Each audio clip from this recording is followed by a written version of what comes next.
നമ്മൾ പ്രമൈസസിൽ കിട്ടുന്ന വെള്ളം എന്നുള്ളത് ഏറ്റവും പ്രധാനപ്പെട്ട ഒരു കാര്യമായിട്ട് തന്നെ നമ്മളൊരു പ്രോപ്പർട്ടി വാങ്ങാൻ ഉദ്ദേശിക്കുമ്പോൾ കണക്കാക്കണം. എറണാകുളത്തിനെ സംബന്ധിച്ച് പറയുവാണെങ്കിൽ, അല്ലെങ്കിൽ കൊച്ചിയെ സംബന്ധിച്ച് പറയുവാണെങ്കിൽ, കൊച്ചിയിൽ ഇത്രയും തിക്ലി പോപ്പുലേറ്റഡ് ആയിട്ടുള്ള ഒരു ലൊക്കേഷനിൽ നമുക്ക് കിണറിൽ നിന്ന് പോർട്ടബിൾ വാട്ടർ ഡയറക്റ്റ് കിട്ടുക എന്നുള്ളത് ഇത്രത്തോളം പ്രായോഗികമായിരിക്കില്ല. പക്ഷേ നമുക്ക് പല രീതിയിലുള്ള ട്രീറ്റ്മെൻറ്റ് സംവിധാനങ്ങളുണ്ട്.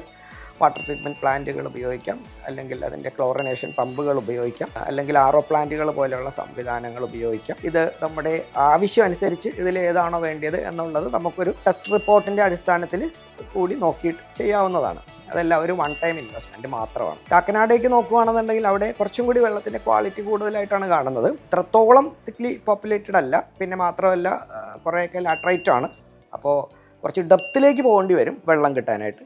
അപ്പോൾ അവിടെ പല സ്ഥലങ്ങളിലും ബോർവെല്ലുകളൊക്കെ ഉപയോഗിക്കുന്നുണ്ട്. അതുപോലെ ഒരു പ്രധാന കാര്യം, സമ്മറിൽ ഈ വെള്ളം നമുക്ക് എത്രത്തോളം അവൈലബിൾ ആണ് എന്നുള്ള ഒരു കാര്യം കൂടി ഒന്ന് നോക്കുക.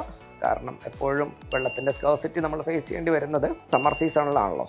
അപ്പോൾ സമ്മറിൽ അവിടുത്തെ വാട്ടർ ലെവലൊക്കെ എത്ര താഴത്തോട്ട് പോകുന്നുണ്ട് എന്നുള്ളത് കൂടെ നോക്കുക. ക്വാളിറ്റിയുടെ കാര്യത്തിൽ നമുക്ക് ഒരു പരിധി വരെയൊക്കെ ഈ പറഞ്ഞ സംവിധാനങ്ങൾ ഉപയോഗിച്ച് ട്രീറ്റ് ചെയ്ത് എടുക്കാവുന്നതാണ്. പ്രധാനമായിട്ടും അവൈലബിലിറ്റി എല്ലാ സീസണിലും, അതായത് നമ്മളൊരു 365 ഡേയ്സിൽ നമ്മൾ കോംപ്ലക്സിൽ താമസിക്കുന്ന എല്ലാ ആളുകൾക്കും ഉപയോഗിക്കാവുന്ന രീതിയിൽ, അതായത് ഏകദേശം ഒരു 100 പേരുള്ളൊരു കോംപ്ലക്സ് ആണെന്നുണ്ടെങ്കിൽ നമുക്കൊരു 100 പേർക്ക് ഏകദേശം ഒരു 100 ലിറ്ററെങ്കിലും വെച്ചിട്ട്, അതായത് ഒരു ഡെയിലി ഒരു 10,000 ലിറ്റേഴ്സ് എങ്കിലും നമുക്ക് ജനറൽ പർപ്പസിനുള്ള വെള്ളം കിട്ടണം. ആ ഒരു കാൽക്കുലേഷനിൽ നമ്മളതൊന്ന് മനസ്സിലാക്കി വെക്കുന്നതും നല്ലതായിരിക്കും.